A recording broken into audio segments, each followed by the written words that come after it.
Hey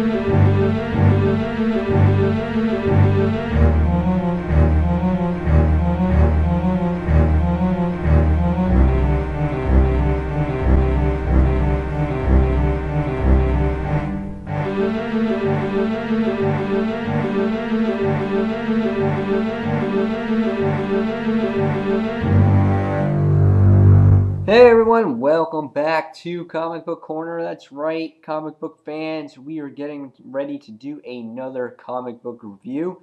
And today we are doing Venom, issue number 22. This is kind of the ending of the Savage 6 series for Venom. And it was a great ride. This particular issue was a filler issue, and it kind of did not meet the expectations that I thought. However, it wasn't a horrible issue. But I have a feeling these next couple issues are going to be slow before they get into the Minimum Carnage story arc. First off, I also want to say that this is Remender's final issue in the series, so it's sad to see him go. But Colin Bunn is the new writer for the book, and he has been working with Remender in this book for a while now, so I'm hoping that he'll keep the same style of the book going. There are some loose ends to finish with the next story arc, which is the Circle of Four. However, once that's done, it's pretty much all his from there on out. The cover is a variant cover. This is a great cover. I love the cover. And I have another one here for you. This is the direct edition cover right there. And to give you an idea of what this art is like inside, the artist is different as well in this particular issue because, again, it is a filler issue. Alright, welcome guys. So Venom, issue 22. It was an average story in my aspect. Like I said, it was basically just a closeout to everything that was going on. Supposedly Jack-o'-lantern escaped the chemical bath that he fell into at the end of the last issue. He disappeared and he's been hiding, and basically as Flash is following the footsteps of the Jack-o'-lantern, he gets these arrows, and that Jack-o'-lantern's leaving for him. So as he's following Jack-o'-lantern on his webs, Flash is reliving the days of his father and how abusive he is. So it was kind of a going back to the time when the series first started, how the character was, like how Flash Thompson was like, oh boo-hoo, look at me, I feel sorry for myself, I'm a drunk, my dad's a drunk, my dad's dead, this and that. And but it's kind of going back and bringing back, I guess, new readers for the future, and it's just showing how abusive his father was and how his father was just not good enough. No matter what he did, he was never good enough for his dad. Again, the artwork has been a little bit different in this particular issue. The story is called Father's Day, and again, it relives everything about Flash's father. There wasn't much to the issue. That's what I was disappointed about. Yes, it goes back to his days as he was a young boy and how his father always beat him and he never took care of him. There was an instance here where Flash, when he was a young boy, he had football cards, and his father, you know, always put his son down, saying, "Oh, my dad never would have, you know, stood up for his son." You know, it was just little things right there. It showed how much of an abusive father he was, how he beat him. things like that. And again, all this is going back to while he's trying to chase Jack-o'-lantern because he leaves a path. And um, again, we can see that his dad really took, took full shots on Flash. Like, he literally beat him to death. People don't know how of an abusive father that he was in the book, and it kind of made you think, well, wow, his dad really was an asshole. But again, as we relive, the flashbacks, there's those marks again. Nice, pretty good artwork there with Venom holding the gun.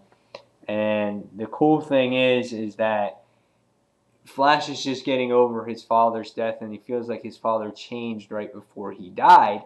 And the thing is you saw Jack-o'-lantern, the sick son of a bitch that he is. He dug up the body, and he had his corpse basically talking, and he says, "Have a seat, sonny boy," and he says, "Let's have a talk." And again, it's just reliving all those things, and and it says that how he never liked them and things like that. And Venom obviously gets all pissed off and goes, "You rotten son of a bitch!" And what it is what you see right behind is a bomb. So it's his dead corpse, and his whole body blows up. And then all of a sudden you see the long-awaited battle between Jack-o'-lantern and Venom. And Jack-o'-lantern comes out of the fire here, and he takes his like little pick or his sickle or whatever it was, and kind of stabs Flash there and slices him. And next thing we see is that just as Jack-o'-lantern is going to get that upper hand in there, he says, "I know you wouldn't want special treatment because of who your dad was." And the next thing we see, he gets shot in the chest, and he blows up his pumpkin head, and he basically just stabs him in the gut. And we can see that, he visions his father of how much of a monster he was, and look at what Flash has become, pretty much a monster himself. And he just winds up taking Jack-o'-lantern, and he winds up in jail with in the Avengers space tower. And next we see Betty just throwing away pictures of Flash, and Flash Thompson looking at his bed. He gets in his bed, looks at his family photo, and he shuts the light. And that's about it. That is it for the issue. So it wasn't really much, like I said. It really was about flashbacks. Really about flashbacks about his father. The fight between Jack-o'-lantern wasn't as much as I anticipated it to be. I thought it would be a much more heavily brawled out, kicking each other's butt, but it really was only 2 pages. So the issue was about Flash and dealing with his own demons in this particular issue. And in the back, in the last page, if you guys want to read Symbiote Mail, I think that's what's it called? Symbiote wrote.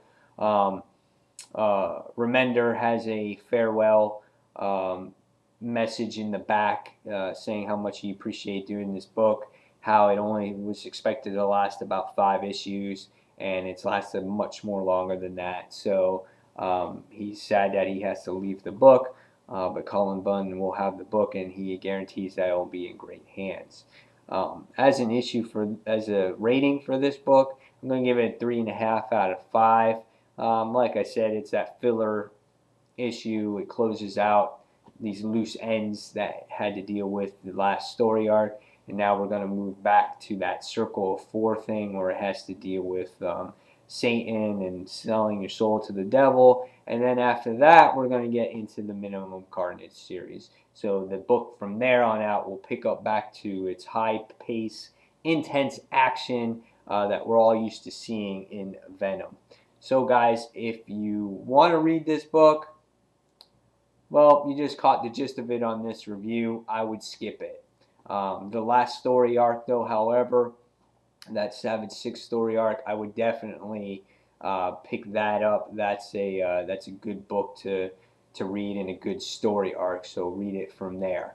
Okay, guys. So that is my review for Venom issue number 22. And guys, until the next comic book review, this is Spider Slayer signing off. And as always, thank you for watching Comic Book Corner. Oh yeah, one more thing, guys. If you are interested tonight, if you watch this video tonight, which is Tuesday night at 9 o'clock, me and Dark Avenger C86, Comic Book Mom, Comic Uno, Dude of Rock 18 will be doing our live podcast tonight on Dark Avenger Inc. So if you guys are interested in watching a live podcast and participating with your questions and things like that, go ahead and feel free to pop on in there and we'll do as much as we can for you. Okay, guys?